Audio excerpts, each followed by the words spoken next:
welcome to this episode of two Star Wars fans screaming incoherently about Ahsoka Episode 8. In actuality, this is technically the episode of the Star Wars Universe podcast in which we'll be talking about the final episode of the Ahsoka series and what it means for everything going forward. We do have a lot to say about it. We will be doing some real analysis of it, of decisions, of characters, of what we loved, maybe what we weren't the biggest fans of, but there's going to be a lot of incoherent screaming because this is just a great way to wrap up a great series. And there's so much Erin and I have to say about it. But first, I have to, first of all, thank Erin for captaining the ship these last two episodes. I have had COVID or something like it, never quite tested positive, but had all the symptoms, been isolating, and really couldn't record, for a while I was just in bed, and then my throat was just terrible. Erin and Alex, who I hope is going to be a regular part of things going forward in this podcast as well, they did a great job of captaining the ship, and so, Erin, why don't you kind of just catch me up before we even dive into episode 8? Tell me some more about what you and Alex had to say about episodes 6 and 7. Yes. Well, first of all, I missed you. I'm glad you're back. Thank it was you so fun, much. just Alex and I, but it is harder hosting than I mean, obviously I got it. Obviously it's like perfect and great, except for I didn't plan ahead at all. But that's okay. We figured it out. I'm sure. But yeah, we haven't talked since Thrawn's return. Okay. So episode 6, big episode. It it was fast too. Yeah. There's something that Alex texted me that perfectly encapsulates how I felt about this episode. He texted me the moment the episode finished. They really said, and then he sent the opening title from Return of the King. Oh, yeah. And he said, and then Dave said, Return of the King. Yeah. Because really, we get thrown halfway through the episode and everyone's losing their mind. And it's like, wow, this episode is everything. And then we get Ezra. And it's like, oh my God. I have goosebumps just thinking about it. But yeah, episode 6 was super fun. It was pretty low on the Ahsoka content. We really just got her and Huang kind of telling stories in the ship, which is also cute and I appreciated. Yep. And Alex pointed this out to me, but Huang talks about the 3 volumes of the history of not Star Wars, but the history of the galaxy. And Ahsoka says, the first of which is the best, as we all know. And it's a little bit of a nod to the fact that there's 3 trilogies, and the first trilogy is about the prequels. Yep. I definitely caught that. I was like, okay, that's a little bit of, the Filoni, Lucas, like all this kind of stuff going on. Got to give them credit for that. Yeah, I didn't catch that at all. So I was like, no way. That was cool when Alex pointed it out. I appreciated that. Let's see though. Yeah, we just saw, Sabine and her howler. So funny. I do love just a good bit of comedy with the sad dog that's just doing its best but is kind of a coward. And it's also a crocodile. It's funny, like you said, like back during the days of the Book of Boba Fett and how that turned into a lot of Mandalorian story, and then in Mandalorian season 3 we got, is this about the Mandalorian Din Djarin, or is this about the Mandalorian Bo-Katan? Like, I mean, I was one of the biggest defenders of all that because I kind of felt like, let's stop caring about the title of all these. Like, in my mind, this is just all kind of like, here's a season of what's happening after Return of the Jedi, and now here's another season of it, and here's another season of it, and we're just going to follow that. And we'll talk about this more at the end when we talk about this episode, because it has definitely been much less of an Ahsoka show, but I've loved what we've gotten to Sabine. I've loved what we've gotten getting introduced to Ezra. And my first response to Thrawn was, I think, somewhat frustration that, like, and this is more just an inside Hollywood kind of stuff, and that's its own thing. I kind of wish they hadn't made such a big deal about announcing the casting of Thrawn, because then to have him only show up in the last 2.5 episodes felt like a bit of a letdown. Like, I wish it had just been this big surprise. But that being said, like, he appeared on screen, and for maybe 5 seconds, I thought his hair is wrong and his face is too round, and then I just stopped noticing it because It's the same voice as from the cartoons, as from the animated shows, Lars Mikkelsen, and he's just so perfect. And it was just like, this is everything I wanted on Thrawn. I love this. Yeah. It is perfect. It's so perfect. And yeah, like you said, the facial shape isn't exactly perfect to the way it was rendered in cartoon, but I did appreciate the little bit of prosthetics they threw on him just to make a bit of a difference. You can tell they kind of raised his cheekbones, and they did that kind of raised, almost like arrow that he has on his forehead. So yeah. I appreciated those little additions to make it as close to the cartoon as possible without just like covering Lars Mikkelsen in prosthetic makeup. Especially because, and this is less about the animated show as about the books, one thing the books always stress is that his eyes are distinctly different from any other species people have encountered. And it's not because they're red, it's because they're glowing red. And there was something about, because like when you see something in animation, because it all looks animated, there was nothing about the eyes that it just looked like, oh yeah, this, some people's eyes are blue, some people's eyes are green, this character's eyes are red. There was something about what they did with his eyes. I don't know if it's contacts or CGI or whatever, but it really made me get the effect of, this is why everyone finds him so alien and unsettling in a way that, like, you can live in a world of some people have tentacles and some people have leku and some people have, are squids and whatever, and it's all fine. But this guy is really weird. And I just so appreciated that part of the character design. Yeah, it's incredibly unsettling to look at him. It's so good.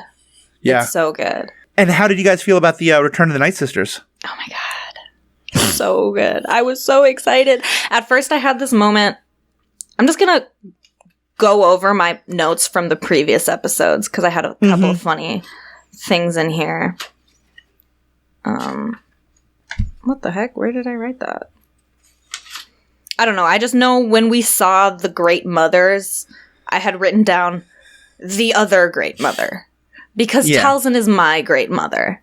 Regardless of what you say. I understand they're from different galaxies, and Great Mother is probably like a title of sorts, It's obviously not just one person. It's more like a shaman type of a title. Which is cool. But at first I had this moment of thinking maybe that head Great Mother was Talzin in some sort of form because she has very similar facial markings. But the rest of her head shape was completely wrong, and I shortly after that realized it definitely is not Talzin as much as I was kind of hoping it might be in some way. I thought it was just one quick moment that was never returned to, but I thought at one point they did refer to them as Talzin, almost as if like the mother Talzin is less of a specific individual, but like that's the whole, like there are like the different dark mothers, one of which is the mother Talzin. Yeah. Yeah. I mean, probably. I don't know. I feel like it's kind of ambiguous. Yeah. It could go either way. By the end of this series, I think it's pretty clear we're going to get a lot more of the Night Sisters. There's a lot of mystery still to unpack. Yep. Oh, here's the rest of my notes. And since you went over all this with the last two episodes, you don't have to rehash all of it, but if there's any other kind of last quick things you want to throw in. Yeah, no, I thought it was so funny when Sabine's in the prison on Peridia, and she's like trying to use the Force, and then we have that moment of some dirt falling from the ceiling, and you're thinking, is she using the Force? And then it's the Chimera. What? That was such a cool way to do that. Enoch, that character, the samurai style of his whole setup, really cool. So who is he? Is he someone we've encountered before? Like, I've read more of the books than you have, so maybe I should know this. I don't have any memory of him from the books, though. Is this someone totally new? Do we know anything about him? To my knowledge, he's a new character. Okay. I'm guessing he's just one of the captains that was with Thrawn and ended up just being promoted because he was the only one left, or he was the only one who, like, still had a drive after they were banished to another galaxy, Maybe he is from Peridia. I don't think so. But he could be.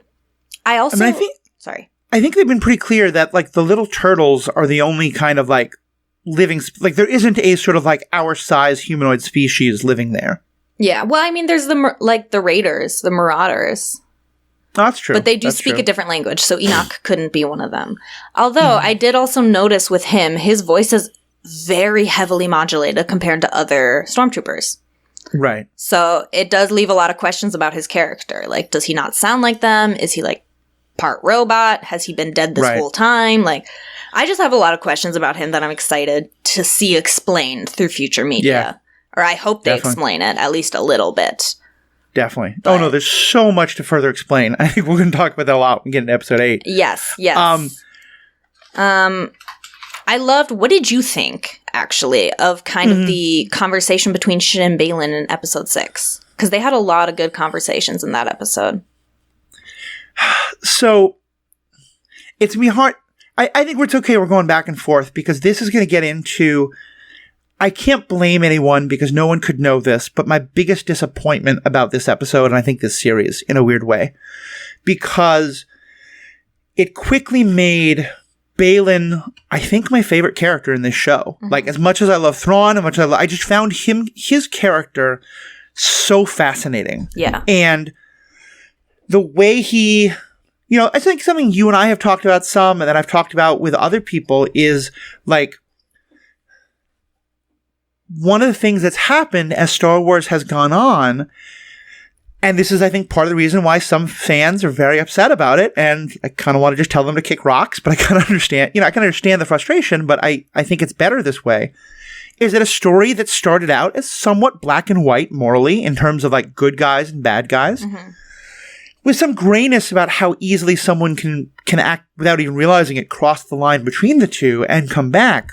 But still, there was, like, the right and the wrong.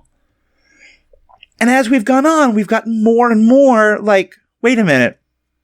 You can be critical of the Jedi. You can be critical of the Republic, not because you're evil and manipulative, but because you have real critiques. Mm-hmm. And perhaps the critiques you're seeing are just because of Palpatine's manipulations, or perhaps because of some real truth there, whatever it is.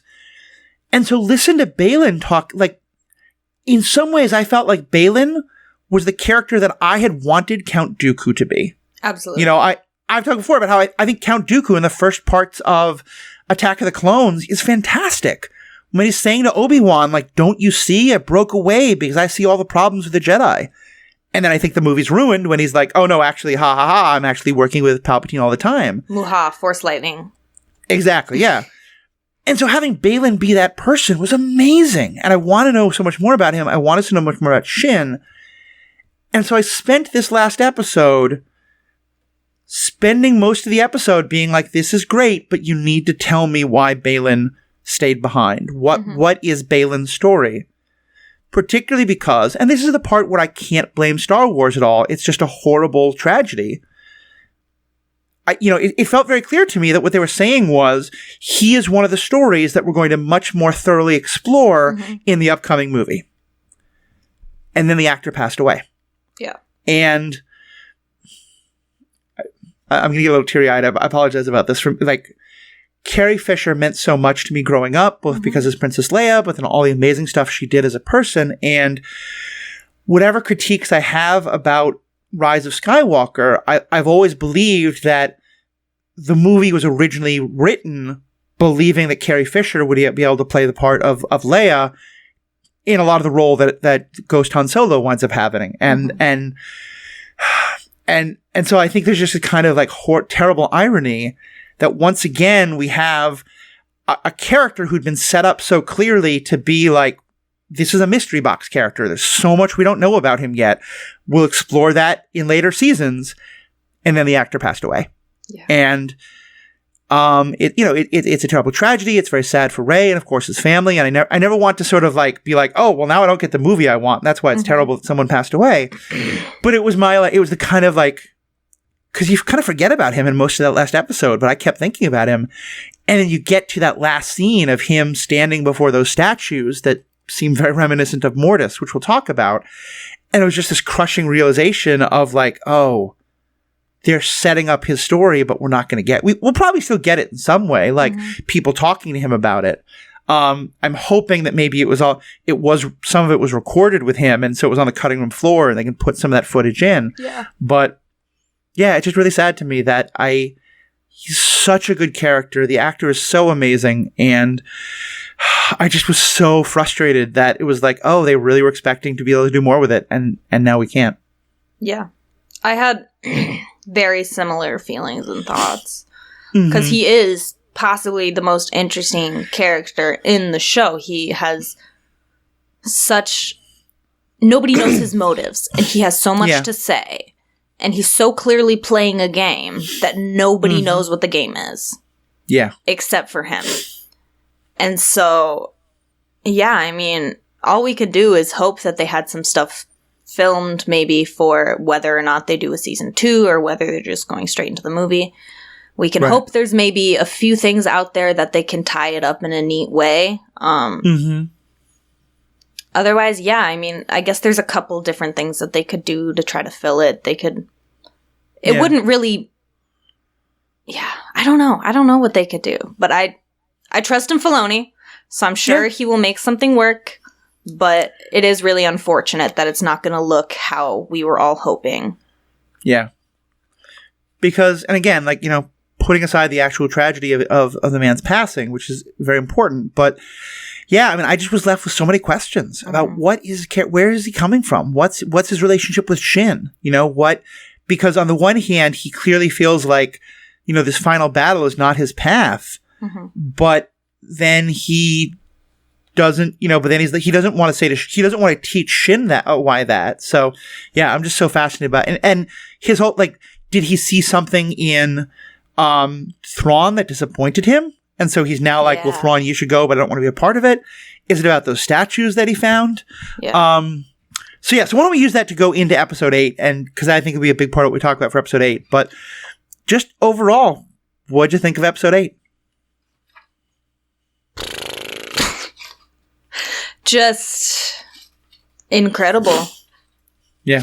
Incredible. I just really loved it. Like, the stuff with the Night Sisters, the Sword of Talzin, I think they called it the Gift of Shadows given to Morgan, like, all of that was so cool and just really reminiscent of the Clone Wars. It even got me thinking really hard about the book Dark Disciple. Yeah. And all that we learn about the Night Sisters in that. Great book if you haven't read it. What else? Ezra. It was so funny because we're watching it and, you know, great for Sabine. I'm so glad she's like finally able to use the Force. This is really cool. The whole you jump, I throw you. The fact that worked is incredible. It had to because there's no way they're killing off Ezra immediately. Yeah. But it was just a really great moment of showing like her newfound power and then immediately having her turn and make a moral decision that is very opposite to the one she's been making so far in the show. To choose to stay with Ahsoka rather than to go on, I feel like was really great moments for Sabine. But when Ezra was on the ship and then Sabine and Ahsoka are fighting and the episode kind of is coming to a close and my mom's like, oh no, like they didn't save Ezra. Like what's going to happen to Ezra? And I go, oh, Ezra's fine. Yeah. Like, he is more than fine. Like, he's a sneaky boy. He knocked out that stormtrooper. He's set. Like, don't even worry about it. I kept having little moments, and these are references to the show, for those who don't know what we're referring to here, of wanting to see him, like, steal a new helmet. Yep. Because that was always his thing. And so, the fact that he comes back, like, the minute I saw that shuttle, I was like, oh, that's Ezra. And I knew, like, and I mentioned to Erin, because I watched this at like 1 a.m. I was so angry that she wasn't awake so I could yell at her about this. Because like the minute that we started to see that like him coming off the shuttle would be a reveal, it's like, oh, of course he stole a uniform from one of these new death troopers or you know, the zombie troopers. And yeah, there was so much in that I loved. I thought so much of this felt like tying different things together, you know? And so having some of those touching moments and why Hu Yang is a character that means so much to us is that Hu Yang has these great episodes where he and Ahsoka go with younglings to help them find their crystal. And he's teaching them all about lightsabers. And he's just this wonderful, like, you know, very kind of like a little bit snooty and a little bit, you know, pompous, but really caring so much and believing so much in lightsabers. And this idea that not only does he get to connect with Ezra, which is like Kanan had been a Jedi but left when he was a very young child. Hu Yang has taught Jedi for literal centuries. And so in some ways, this was Ezra being plugged so much more into that history of the Jedi, and to have it then all be done because Huyang remembers Caleb Dune, the Jedi who would then become the Padawan who then changed his name to Kanan Jarrus.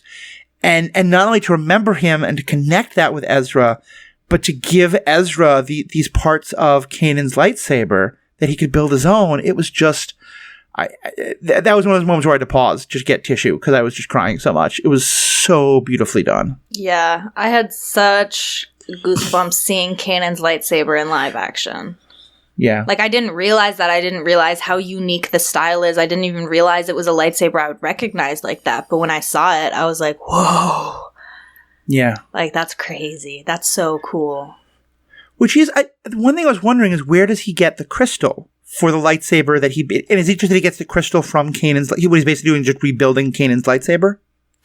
Yeah, that was a little convoluted. I haven't seen the episode a second time yet, so I might catch it again when I rewatch, but it was this funny little explain away of like, and Caleb built too, just for fun.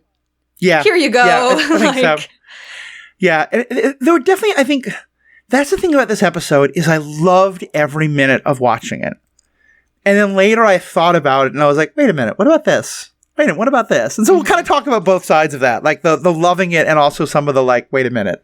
But yeah, I thought that was so well done. I thought the force pushing moment was so good. And it was just, we talked about in an earlier episode that we were a little sad that maybe we weren't going to get more reference to Kanan. And I thought it really tied together for me that Jason is Kanan's son, and so is Ezra in a real way, and that, like, I'm kind of glad they didn't give us the Ezra-Jason reunion meeting, because it was like, I needed more than 30 seconds with it. Yeah, it's too much to fit in that episode. But it made me so looking forward to that, because it was just like, no. The show is really honoring Kanan. It's honoring how alive and well he is in these kids who are living beyond him. Mm-hmm. And yeah, it's funny because intense spoilers for Rebels coming up. So if you've not seen Rebels yet, please skip ahead about a minute. In my coverage of Rebels, that we had like 3 more episodes to do before all this happened. We're finally going to get back to it. With Riki and Sarah and possibly yourself, we're just about to do the episode where Kanan dies. And I feel like all this is going to be in my heart as well now, watching that. So yeah, that's going to suck. Yeah. I might sit that out. That's fair. That's fair. It is a very emotional episode. It's a very emotional episode. Yeah. It's funny. Another thing. It's so funny watching these episodes with my parents who just have no idea what's going on. Mm-hmm. Like, especially my mom. Love her the most. But it's like, Ezra comes off the ship and she's like, oh no, like, who is it? Off the shuttle. And he takes his, like, helmet off. And, like, Hera sees him and she goes, wait, what's that? Who's Hera? Is this romance? Are they in love? I'm like, Mom, no. Just because a male and female have excited reactions to see each other. Like, I understand you want a little romance in our space soap opera, but that's not what's happening right now. Like, first of all, this is because I think the actress they cast to play Hera is fantastic, except that they make her look younger than I think she is. Yeah, she looks quite young. Hera's Ezra's mom. Mm-hmm. Like if Kanan's the dad, Hera's mom. So 100%. Definitely no romance there. But I will say also, I don't know if you guys talked about this. I had been nervous that they were teasing and setting up a Sabine Ezra romance. And I was very glad. About this. Yeah. What did you all have to say about that? I don't know. Because it was one of those things where, I mean, I was watching it with my mom. She's like, what? Is this romance? Are they in love? The whole time, the whole season, she's been like, why does she want to find Ezra so bad? Are they in love? And I'm like, no, it's a sibling thing. Yeah. And then when they do have that, like, reunion, and they have that moment where they, like, hug, and then they step back, and she kind of grabs his arm, and they both look at it, and I was like, it's a sibling thing, right? Right? Mm-hmm. Like, it's a sibling thing. like, I also got those vibes of, like, romance, but when Alex and I were talking about it, it's like, could they be setting something up like that? Maybe. Honestly, personally, I'm not 100% against it, because it has been so many years. It's been 10 years. Yeah. So much has changed for both of the characters. Like, I wouldn't have wanted that to show up, though, in this first season.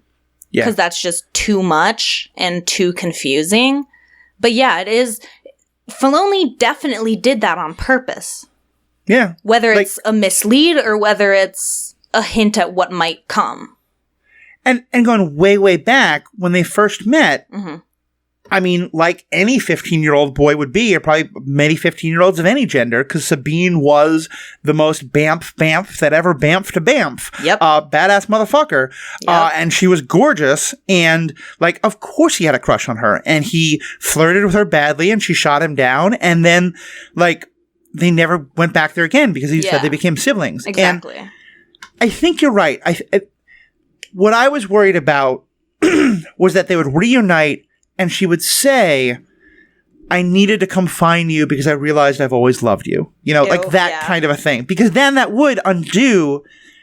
But if it is that they needed to find each other because of the sibling bond and because they're all a family with Hera and with Kanan and with Zeb, my particular favorite, and now stepbro Callus, you know, Zeb's husband, like, you got to give those to me soon, Filoni. Mm-hmm. Come on. I'm going to be honest.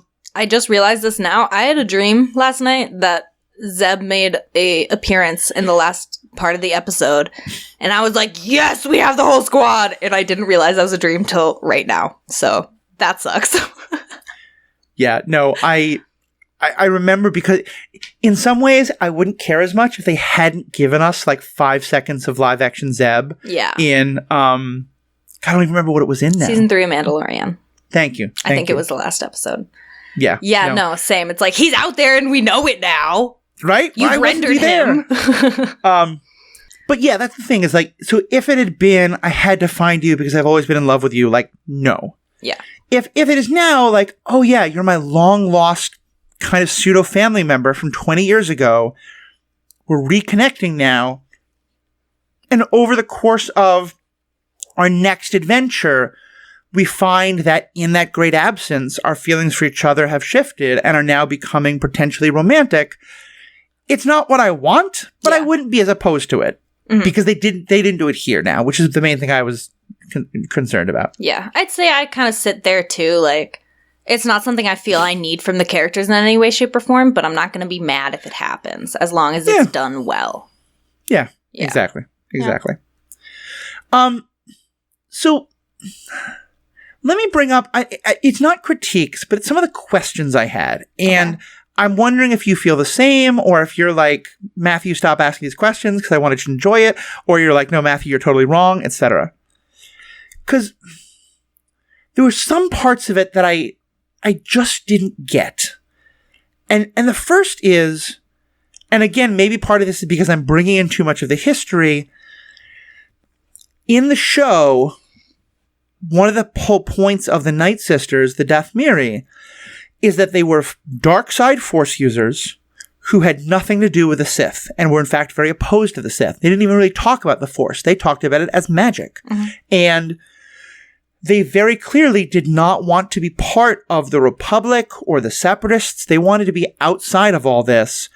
And one thing they talked about a lot was sort of like that there's a difference between being callous and somewhat malevolent to the people who get in the way of your own goals and your goals for your people. But where your goals for your people are just survive and thrive in your own little part of the galaxy. And that's very different from we have to go conquer everything. Mm-hmm. And so I kept waiting to find out, like, why is it that this group that was so uninterested in galactic politics and wound up actually being destroyed by galactic politics is all of a sudden so bent on the Galactic Empire coming back and sort of, you know, we're doing this for Dathomir, we're doing this for the Empire. Mm-hmm. What did you kind of feel like that was answered? Did you feel like it's going to get answered later, so who cares? What was your kind of feeling on that? I think we'll get some more clarity as the story unfolds more, but the way I see it, they don't care about the Empire. They don't care about galactic politics. They were here on a dead planet in some sort of a sleep that Thrawn somehow woke them from. And now they need to leave the dead planet, and the person who has the means of getting them out is Thrawn. Okay. And so I kind of see it as like, they're just trying to return to the other galaxy to recreate the Night Sisters and to repopulate. And maybe start that again on Dathomir. Maybe start it elsewhere. I see it as the Great Mother's just trying to find a new beginning for the Night Sisters clan. Right. And the thing that gives them the best chance at that right now is Thrawn. So the fact that they have to help him out here and there, it's kind of a give and take. Like, they're both using each other, is the way I see it. Like, Thrawn is using them to be able to have an army and kind of fight his fight. And clearly with all the coffins we've seen come out of the catacombs, there's going to be more of that when we get back to this galaxy. But maybe there isn't. Maybe that's why Thrawn is defeated, is because they return, they reanimate all their zombies, and the Night Sisters say, deuces. You know? I mean, that hadn't occurred to me. That would be fascinating. And I will say that Morgan Elsbeth saying kind of under her breath when Thrawn is like, do this for the Empire, and she's like, yes, and for Dathomir, that would be kind of awesome. Yeah. Especially because, and this is more Thrawn in the books, but it comes out a little bit in the show, but much more in the books. There are so many times where Thrawn has to enter into these temporary alliances with people that, like, maybe he should trust and maybe he shouldn't. But he is always the one to figure out that they're going to backstab him and to get the jump on them first. And so I will say, like, that would be a way to see this kind of awesome side of Thrawn that I think we haven't seen much on screen, either animated or live action, of, you know, Thrawn and the Night Sisters both being like, yes, we're allies, while they both have a knife behind their back. Yeah. And you're right, maybe they get the jump on him, but maybe he gets the jump on them.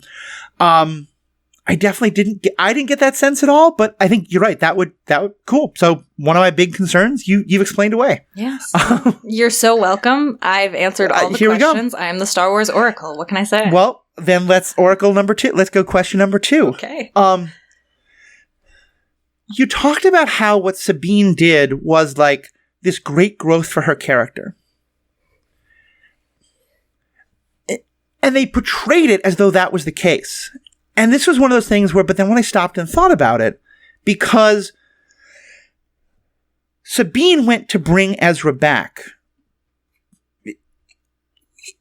And I can see it as like a self-sacrifice, like I want him to be back even if I'm not with him. But certainly was a lot of like, no, I want to be with Ezra. You know, again, not in a romantic way, but, you know, just I want to be reunited with him. But more importantly, part of the thing that Ahsoka was trying to get her to focus on is that we have to put our personal feelings aside and look towards the larger goal of we have to stop Thrawn. And so at the end, she has a choice. And it's positioned as, instead of chasing what her heart wants, she does what she should do to help Ahsoka. But I saw it as, instead of doing what she should do, which is going to help stop Thrawn, which is the whole point of all of this, she goes and instead acts out of her personal loyalty towards her master Ahsoka and saves Ahsoka, but does nothing, you know, that leaves Ezra alone to try and stop Thrawn. Does that make sense? Am I overthinking that does this make here? Sense. No, you're not overthinking it. That definitely makes sense. I think, I feel like Sabine's character is so clouded right now. Like, I don't fully understand what is going on with her. Because, yes, if we look at the Sabine in Rebels, 100% of the time she's going to choose Ahsoka. 100% of the time she's going to choose her family, the people that care for her. And that's true. That is a big part of her character.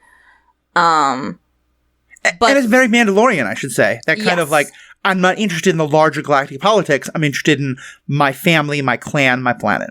That's very true. That is very Mandalorian. And so I think we got a really important piece of information in this episode when Huyang tells Ezra, I believe he tells Ezra, that Ahsoka abandoned Sabine because she was worried about Sabine's rage and want for revenge after the raise of Mandalore. And so it seems like there's a lot that changed for her at that point. And she kind of focused in more on like very specific things. And like her specific thing had become Ezra. And so like Ezra is number one. Even though these other people around me used to be important or are still important to me, they're no longer my goal. So in that situation, she does let Ahsoka be killed, quote, quote, or like doesn't destroy the thing to keep them from finding Thrawn like she maybe should have. So yeah, I don't know. That's a great point. Like maybe it's not character growth. I think though, it maybe shows her becoming more of a Jedi and less of a Mandalorian, because instead of kind of choosing the found family and returning to that galaxy, she chooses her master. Right. Well, and certainly Ahsoka seems to have done a 180 on this, because like I was expecting Ahsoka to be like, Sabine, you idiot. The whole point was to go and stop Thrawn. But instead she's like, no, we are where we are. Yeah. And she's in this real place of serenity and peace and balance, which is huge growth for her character. But I was like, but Ahsoka, you were so worried about Thrawn, and Thrawn's there now, and you're not. So yeah, I trust in Filoni. I'm sure we'll get all that explained coming up, but it just left me some questions. Yeah. Yeah, so what do you think of the way it ended? Do you feel like Ahsoka and Sabine have the goal of returning to their galaxy ASAP Rocky? Or do you feel like Ahsoka is truly trying to close that book of her life and say, I am in a new galaxy and this is what's happening now? So I think there's a third option. Okay. And let me first say, my first thought was, if the Purrgil just show up immediately and you do the same trick and the Purrgil take you home right after Thrawn, that'll feel lazy writing to me, because it'll feel like we did that already. It's got to be something else. So I was very glad they didn't do that. I definitely was confused by Ahsoka in terms of her saying, like, we'll do what, I think I left the episode thinking of that second option that you were saying of, she's just like, we're done. My time in the war is over. I'm not a Jedi. Me and Sabine are just going to live peacefully with the turtle people, and, that's the end. Which would feel it would feel like, kind of like, Ahsoka, you've done enough. It is okay to lay down your lightsabers and be done. And it's funny, the timing of this is all skewed because of the strike, but immediately after recording this, Erin and I are going to record an episode on the novel Ahsoka, which takes place a lot earlier. It takes place immediately after the Clone Wars in Order 66. And that book does such a great... That episode will come out long before this, because these are being held back because of the strike. Excuse me. But that book does a great job of really highlighting just how much she's gone through and how much Order 66 was devastating and how much even then she wants to just be done. And so a part of me is like, yeah, just be a farmer with the turtle people. Good for you. You've done your part. Let someone else do it. But it would feel very, like I said, unsatisfying, because like, why is she no longer so afraid of Thrawn the way she was, 2 episodes ago? I'm wondering if there's a third option, which is that the fact that she is on this planet and that Baylan and Shin are still on this planet, as well as like clearly some Force thing, because we saw those statues that Baylan was in front of, which did you pick up on were pretty much replicas of the characters from the Mortis arc in Clone Wars? I'm going to be honest, I was just really distracted by how much it looked like the Lord of the Rings. Yeah, I totally got that. All I could think about, because the Agarnath, I think is what it's called. I'm definitely wrong, but it's something like that. They're my bookends. Yeah. And I look at them every day. So that's all I was thinking about. That's all I was thinking about. I read something on Twitter that pointed it out. But yeah, and for those who don't know, one of the more esoteric and convoluted plot lines in the Clone Wars, in what I think is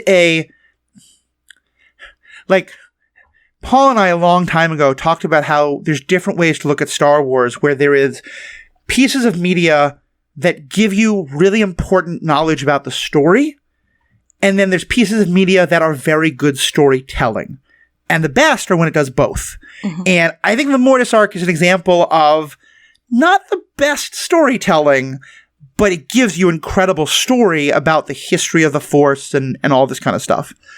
But it left a lot of huge questions, but part of it was this idea of that there was a father, a son, and a daughter who were kind of the living embodiments of the nature of the Force, with the son being the dark side, the daughter being the light side, and the father kind of being the balance. And that as part of the end of it, the Ahsoka died, and the daughter sacrificed herself to kind of keep Ahsoka alive, and to make her kind of a living embodiment of the light side of the Force in many ways. And it was also that at that moment that the owl-like creature that often follows Ahsoka around, who showed up, by the way, at the very end of this episode, Morgai, thank you, which is very much a reference to Athena's owl, became a part of Ahsoka. So there's all that tie-in, and the statues that Baylan is standing in front of are, I hadn't picked it up either. I thought Lord of the Rings, but someone pointed out, are very close images to the father and the son from that episode arc. So my hope is that Ahsoka wants to stay there, not just to be done, but because she thinks there's really important, like that by being there, she can learn more about what happened to Thrawn. She can learn more about what happened to the Night Sisters. She can learn more about the nature of the Force itself. She can maybe recruit Baylan or Shin. And again, we'll see how that goes. And that with all that knowledge, that she'll then be able to return and help take on Thrawn, but that there's a sort of like, we have to stay here to do all that. So yeah, that I didn't have that at the end of the episode, but especially talking more with you, but also just with some of that other stuff about all those connections is where I start to think maybe that's what's going on. Yeah, I mean, I had, like, that thought, like I mentioned, of, like, is she really just dipping? Like, what do you mean? Like, are you just going to hang out with the Matthew turtles for the rest of your life? I call them Matthew turtles because they're dapper like you. Thank you very much. I appreciate that. You're welcome. But yeah, especially seeing Morai and seeing Anakin's Force Ghost, which some people I've seen online have been saying, like, Anakin really has at this point, and we've really seen it now that we saw his Force Ghost, or his Force being interact with Ahsoka in episode 5. That it's like maybe he has taken his place as the true center of the Force. Maybe he has become the father. And maybe that's why we saw the Force Ghost on Peridia, because there is a lot to be said about the overlords. Yeah. At that planet. And maybe that this is like, he still hasn't actually fulfilled his prophecy of bringing balance to the Force. Yeah. So that brings up, I would love that. And I think by now I'm sold on, I'm okay with Hayden being the direction that goes. Thank you. This is a small quibble I have, and it doesn't have anything to do with Hayden, but I think it bothered me a little in this, and honestly, in some ways, it would bother me if we went that direction as well. Hayden looked young Anakin looked young in that image of the Force Ghost. Like, he's still like, he looks like he's the old age relative to Ahsoka. Like, Ahsoka he has aged about the same number of years that Ahsoka has aged. Okay. Which, to me, I think I talked about this before, that for me, my Anakin is James Earl Jones. Like, I knew the character first as Darth Vader. Yeah. And so the single most important part of Anakin's story to me has always been his listening to Luke and turning on the Emperor. And he does not say, no, like, F that. That's bullshit. I'll have to edit myself there.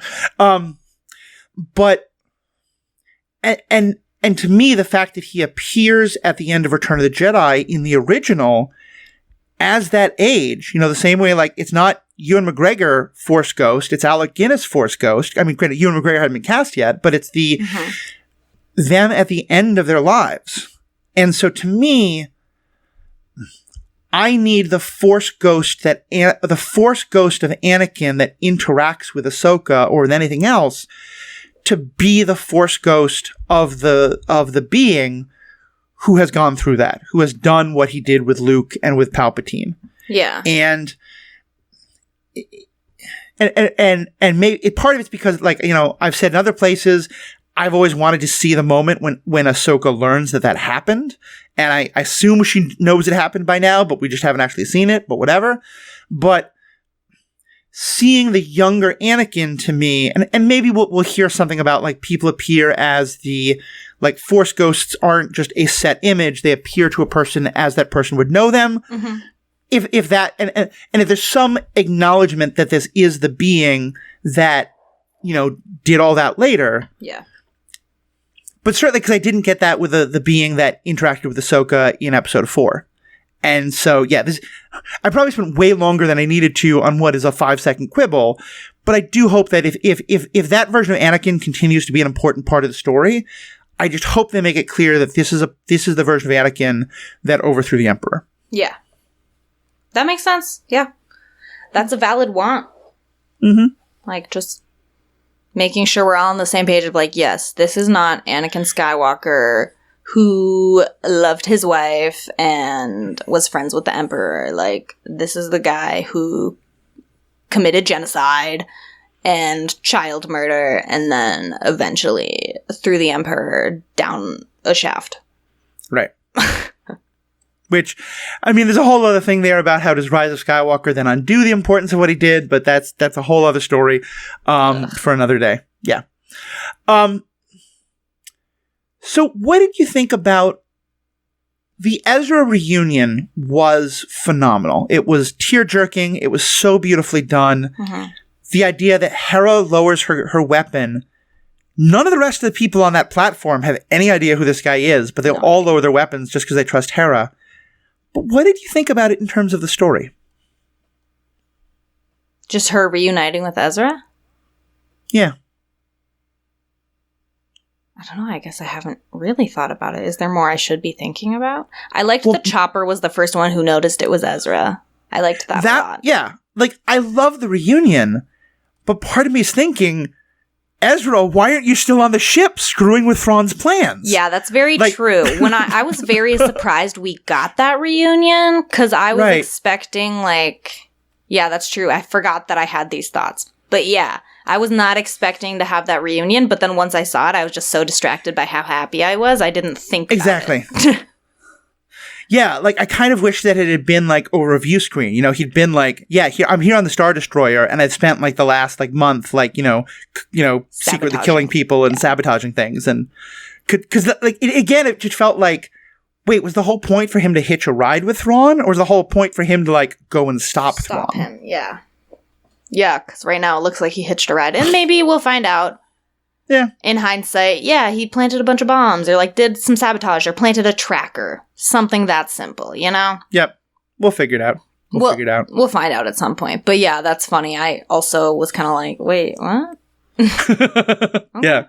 And I think in many ways that's the best way I can describe this episode, is I feel like it told a great story, and it also did a lot of, I think the term fan service gets a negative rap. I don't think fan service is bad necessarily. Mm-hmm. I think it was incredibly cathartic to see those reunions, and as a fan, I wanted that.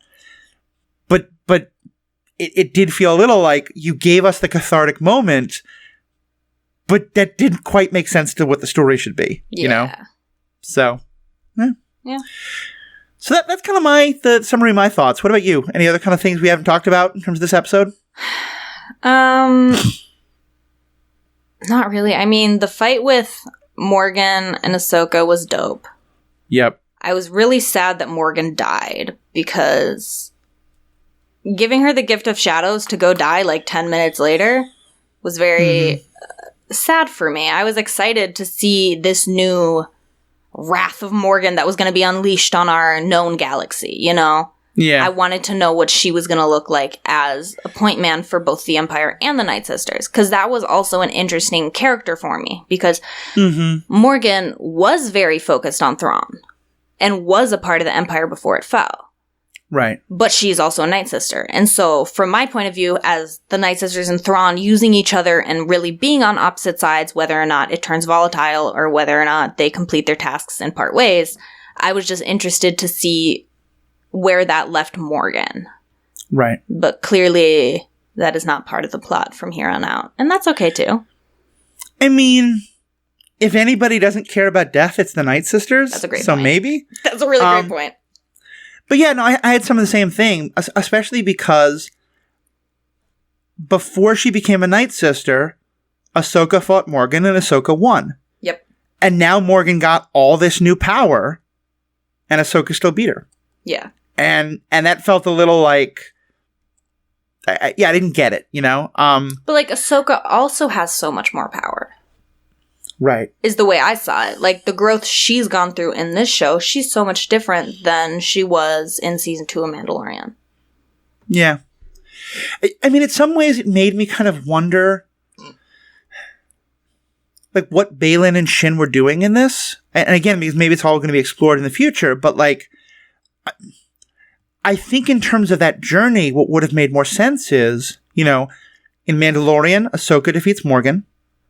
Then fairly early on, Morgan becomes like the official Night Sister, and it's Morgan who defeats Ahsoka and leaves her for dead right before the ship goes off to the new galaxy. Yeah. And then it's because of all that Ahsoka has done that now Ahsoka can defeat Morgan again. Yeah, rematch. Yeah. That would have been a nice way to do it, too. Yeah. But, we'll see. I did love her character, and I mean, maybe there's some element of Morgan was the bridge between Thrawn and the Night Sisters, but then Thrawn's been with those Night Sisters this whole time, so. Yeah. I don't know. Any other last things you wanted to bring up? Yeah, just the Night Troopers, which... We didn't talk about zombies in Star Wars. This is so funny, because when Alex and I recorded on episode 6, I talked about how when I was rewatching the episode, I had gone back specifically to find the moment right before we see Thrawn, when, you know, it's showing all these troopers and they're chanting like, Thrawn, Thrawn, Thrawn. And in the captions, they had said the name of the troopers. They called them Night Troopers. Mm-hmm. And I had gone back specifically because I was just curious. I had seen that they called them something and I was like, what was that? So then I like told Alex, I was like, yeah, they're Night Troopers. Like, isn't that cool? Maybe it's because like they're dark. Because like, blah, blah, blah. And then shortly after we finished recording, I texted Alex and I was like, yo, Night Troopers like Night Sisters. They're zombies. Mm-hmm. I'm so stupid. He was like, wow, we're a big dummy for not realizing that. But I just think, yeah, the captions like told us what was going on 2 episodes in advance. Yeah. So that was just cool. Yeah. And yeah, zombies in Star Wars. That was such a fun scene of them just like coming back. And I liked that it wasn't like, okay, we're undead and now we're like back to being stormtroopers. No. No, they bit. They were fighting bit. Like they were just like, ugh. You can't see me, but I'm whipping my arms around a little bit like an undead zombie. There was one moment, like we have seen this before in Rebels when they went to Dathomir. So again, in animation, not live action. So I understood that most of our characters were like, "Oh, what is this? I've never seen any of this." Except one of them was Sabine. And so, like, the moment where all of them were like, I've never seen this. And Sabine wasn't like, oh, yeah, no, the Night Sisters do this. I saw it. We fought them. Yeah. I was a little like, guys, but it's fine. Yeah. It's not a huge deal. It was really fun to see. And it took Star Wars in a new direction, which I really like. It did. It was nice. I did like that a lot, too. Yeah. So, yeah, we'll see. And they didn't explain it, but to me, does this confirm that Merrick, the Inquisitor who's with them for the first couple episodes, who kind of, when they killed Merrick, kind of all this like green gas exploded out of him? Are we now pretty solid thinking that was some kind of Night Sister zombie situation? I'm going to be honest. I don't really think so. Okay. Like, it's very possible, yes. But the people who raised the undead were the Great Mothers, not Morgan. Morgan was not a fully fledged Night Sister. She did not have full access to the dark magic. I don't know if she possessed the ability to reanimate people. Right. So, yeah, maybe. But also, when I first saw that smoke, I did not think Night Sisters, because, in my opinion, it wasn't quite lime green enough. It was like the green was just a little different than the green we saw on Talzin's blade. And at first I wrote that off as maybe they're choosing a different color for live action. But when we saw Talzin's blade and the fire in the Great Mother's eyes, I was like, no, that is like our that's fair. Lime green, like Night Sister fire. So it could be that. Yeah. It could still be my theory of him being a species that can't handle normal gravity. And so he just exploded when his pressure suit was compromised. I mean, up till now, and granted, this is mostly because of effects budgets, but like, and also just what we're used to, like, most Star Wars species have been bipedal and breathe a carbon, our atmosphere similar to our own. But we have had some species who have to be in environment suits. So yeah, that'd be pretty awesome. Well, Erin, as always, so good to have you on this conversation. We're going to have a little bit of a Patreon section in just a moment, but for those who, Erin, as always, so good to have you on for this conversation. Really looking forward to have you on for more in the future. And for those who aren't members, aren't going to hear our last section, and want to find more of you, where can they do it? Yeah, I'm at Lady Tano Creates, both on Instagram and TikTok. Post cosplay stuff and just other random things I'm up to. So if you're interested, there's tutorials on TikTok. There's a few on Instagram, but mostly just photos on there. So yeah, drop a follow if you're interested. Yeah, it's definitely awesome stuff. I really loved watching what you're doing with cosplay and exploring all that and some other stuff you do. So definitely check out the ways to find Lady Tano online. Definitely worthwhile. Of course, this is an Ethical Panda podcast. If you search for theethicalpanda.com, you go to our website. You can also find our website on True Story FM. It's kind of our podcast home these days. There also you'll find all the ways to contact us. We love feedback. We're still embargoing these, so I'm not going to release these yet. You won't hear this until after, but it doesn't matter, because I'm going to post something online that says, hey, give us your feedback. We'll record a feedback episode. But of course, we're going to do that before you get to hear this, so don't worry about it. But we are also now a membership-supported podcast. The members are really what makes all this possible. It's $5 a month. You get to be a part of this podcast. You get ad-free content. You get bonus content, all the great things. Please think about doing that. Please also think about joining our Discord communities. It's a great way to interact with us, ask us questions, talk to us. I'm going to try and get more and more of the co-hosts and guests on there as well. So please think about being a part of all that. And most importantly, remember, we have spoken.